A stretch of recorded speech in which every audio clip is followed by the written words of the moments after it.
Bersembunyi di terumbu karang, hidup di dasar laut, di dekat garis pantai berbatu, terkubur di bawah pasir. Cilukba, gurita, rupanya sangat mirip dengan alien. Ya, begitulah kira-kira, meskipun aku sendiri belum pernah lihat alien secara langsung. Invertebrata berkepala bulat ini punya 8 lengan dan kaki, darah biru, serta 3 jantung. Tiap jantung punya warna dan ukurannya sendiri. Aneh banget deh pokoknya. Lihat nih lengan dan kakinya. Sebetulnya sih lengannya ada 6 dan kakinya 2. Widih, kalau punya lengan sebanyak itu, kamu pasti bisa mainin banyak game sekaligus. Hewan ini juga sangat cerdas. Ya gimana enggak, otaknya aja ada 9. 8 otak ada di lengan dan satunya lagi ada di kepala sebagai otak pusat berbentuk donat. Proses pencernaannya juga unik. Saat masuk ke sistem pencernaan, makanan harus melewati otak. Di otak pusatnya terdapat 180 juta neuron. Dan di masing-masing lengan serta kakinya ada 40 juta. Sel-sel otak ini bertugas mengirim dan menerima sinyal di seluruh tubuh. Udah, jangan sedih. Neuron kita jauh lebih banyak kok. Totalnya sekitar 100 miliar. Kalau otak kita bisa mengendalikan lengan dan kaki kita, lain lagi dengan otak gurita. Tiap lengannya punya otak-otak sendiri yang dikendalikan oleh otak pusat yang lebih besar. Mirip-mirip dengan konduktor yang lagi mimpin orkestra lah. Otak pusat mengirim sinyal berlevel tinggi ke setiap lengan. Misalnya dengan menginstruksikan, buruan geser ke kiri, ada kepiting yang mau lewat tuh. Atau, gelitikin kaki manusia ini dong biar dia kesel, hahaha. Selincah apapun gerakan lengan dan kakinya, mata gurita harus tetap memelototinya. Alasannya sih bukan karena lengannya bisa hilang sendiri, tapi ia harus benar-benar melihat ke arahnya agar tahu posisinya. Lengannya ini berfungsi untuk mengirim sinyal rasa dan tekstur. Hanya saja, navigatornya entah lenyap kemana. Tubuhmu punya kemampuan istimewa bernama propriosepsi. Kamu akan selalu tahu posisi lenganmu tanpa harus melihatnya. Nah, makanya kamu tetap bisa menggaruk punggung tanpa perlu bersusah-susah. Atau malah saat lapar di tengah tidur, kamu tetap bisa setengah bangun, lalu berjalan menuju dapur sambil menguap, dan nyomot makanan dengan mata tertutup. Pitung, maaf ya nggak lihat, itu tadi ekor kamu. Kamu masih tetap bisa melahap makanan dengan mata terpejam. Kalau gurita sih lain lagi. Hewan ini nggak akan bisa makan sebelum melihat lengannya memegang makanan. Wah, mangsanya bisa-bisa ketakutan setengah mati tuh. Pitung, aku kan udah bilang maaf. Fitur tubuh seperti ini tentu punya kelebihan. Kita memang punya mekanisme tetap dalam memetakan posisi tubuh. Tapi tubuh gurita lunak dan cair sehingga selalu berubah bentuk. Nggak akan mungkin kan mekanisme pemetaan di tubuhnya akan tetap? Karena bertubuh fleksibel, ia bisa bersembunyi di dalam lubang yang cuma berdiameter 1,8 cm. Atau masuk ke ceruk kecil untuk menghindar dari hewan laut bergigi besar plus tajam. Saat lagi asyik menyelam sambil motret-motret foto bawah air, kamu melihat gurita yang memelototimu. Tenang, gurita nggak termasuk hewan aktif yang suka mengejar manusia kok. Tapi saat merasa terancam dan terusik, tentu ia akan menyerangmu. Jangan kaget kalau gurita juga kadang suka menempel di lengan para penyelam karena penasaran dengan manusia. Itu pun cuma akan terjadi saat mereka memasukkan kepalanya ke dalam lubang koral. Kalau kamu kurang suka melihat gurita saat menyelam, nggak masalah. Kemungkinan juga udah keburu dimangsa predatornya.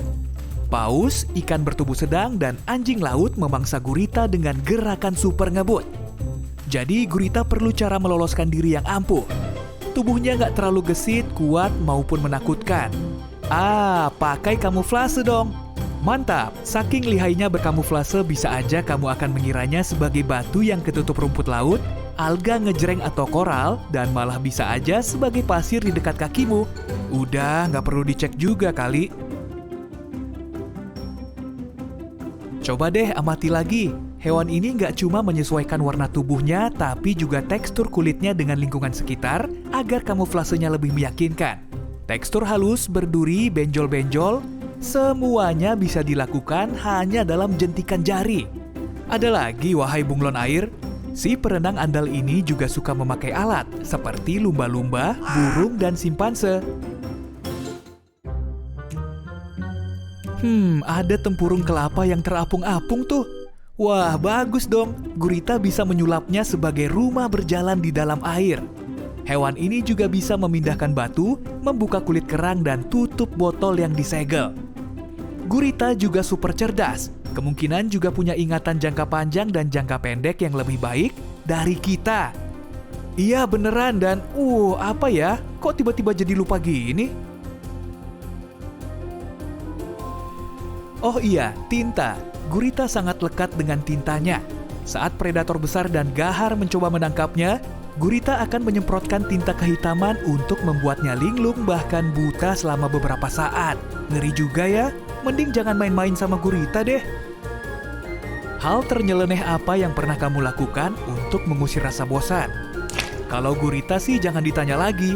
Saat berada di akuarium kosong tanpa mainan menarik sejenis pot bunga, kulit kerang, botol atau koral, hewan ini akan stres dan gampang bosan. Sampai-sampai bisa loh makan lengannya sendiri. Tapi nggak ada yang perlu dikhawatirkan kok. Lengan gurita memang bisa terputus saat tertarik oleh hewan lain sebagai upaya untuk melindungi diri. Nah, kamu pasti ingat, itu loh mirip-mirip dengan ekor cicak. Bener kan? Lama-lama lengan itu juga akan tumbuh lagi. Gurita Pasifik raksasa merupakan gurita terbesar yang kita tahu. Panjangnya 9 meter dan bobotnya 272 kg. Kalau gurita biasa cuma seberat 10 kg. Ya, kurang lebih seberat anjing. Sedangkan gurita terkecil cuma sepanjang 2,5 cm dan yang bobotnya lebih ringan dari permen. Pasti sulit dilihat tuh. Gurita menghasilkan banyak telur. Dalam sekali bertelur, jumlahnya bisa sampai 100.000. Tapi dari telur sebanyak itu cuma sedikit yang akan bertahan sampai dewasa. Alat hisap di lengannya bisa sampai 2.000 dan bisa tumbuh sangat cepat. Dalam sehari berat badannya bisa melar sekitar 2%. Mangsanya meliputi udang kecil, lobster, ketam, hiu, dan bahkan burung. Gimana dengan jantungnya? Bukan cuma 1 atau 2, tapi 3. Nggak semua gurita sih, cuma sebagian spesiesnya saja yang punya 3 jantung. Karena berhabitat di kedalaman laut yang minim oksigen, gurita perlu 3 jantung untuk memompa oksigen ke seluruh tubuh. Jantung yang lebih besar akan berhenti berdenyut saat ia berenang. Masa hidup gurita juga nggak terlalu lama, cuma sekitar 3-5 tahun. Apa yang akan terjadi kalau umur gurita selama manusia? Mungkin akan berevolusi super cepat. Tahu-tahu ia sudah bisa berlarian, manjat pohon bareng monyet, punya otak yang lebih banyak lagi, bisa ngelukis, main catur, jadi profesor, atau tubuhnya bisa sefleksibel parasut, lalu menjuarai lomba terjun payung. Atau jangan-jangan si gurita akan menjadikan kita sebagai hewan peliharaan. Karena masa hidupnya singkat, gurita nggak sempat mempelajari skill dari induk dan kerabatnya. Hewan ini harus mempelajari semuanya sendirian dan tentunya perlu waktu yang lebih lama untuk mencari tahu kekuatan supernya, lokasi makanannya, tempat persembunyiannya, atau cara memanfaatkan tempurung kelapa.